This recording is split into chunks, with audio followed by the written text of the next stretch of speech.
Who has the final say? That was today's message by Pastor Daniela Oyaga. I was able to catch her YouTube live from the beginning all the way to the end, and it was food for my soul. It was right on time. It's what I needed to hear. Who has the final say? And I want to talk about it. The enemy sometimes comes in whispering all kinds of untruths to get into our heads, have us questioning everything. God would tell us we're doing a good job, we're on the right path, and here comes the enemy with this book of lies, ready to confuse us. Something I really appreciated her mentioning in her live this morning was that she recently had a moment where she was just ready to give up. I'm not sure what she was working on, but she was just ready to just throw in the towel.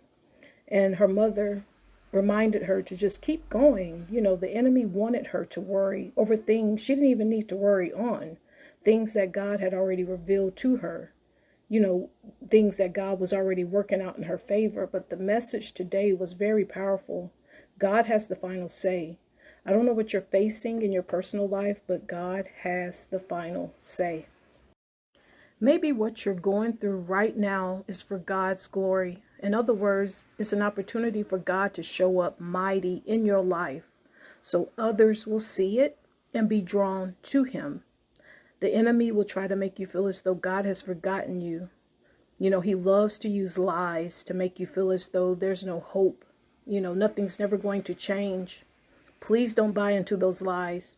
Pray and trust God for his answer, and guard your heart and mind by staying in the Word of God and in prayer. Surround yourself with people who are encouraging and who will also pray with you and for you. I want to read something that Joel Osteen said. God won't let you get in a problem that he can't get you out of. He wouldn't have let the 3 Hebrew men be thrown into a furnace if he didn't know the fire wasn't going to harm them. King Nebuchadnezzar thought he was in control. He thought he had the final say, that the fire would finish them off, because that's what always happened. But this time he wasn't dealing with ordinary people. He was dealing with children of the Most High God.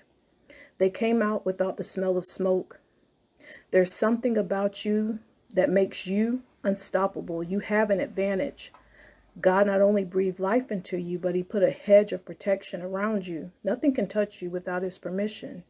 You're not at the mercy of bad breaks, sickness, accidents, people against you. None of that can stop your destiny.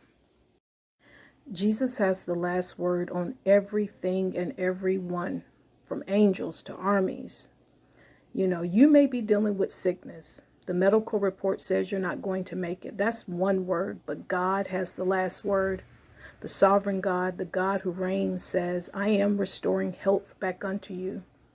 Now keep God on the throne. When thoughts tell you you'll never get well, just say, no thanks, I know a secret. My God has the last say. Sickness, injustice, bad news, God has the last say. I hope this message was helpful. I love you and thank you for listening.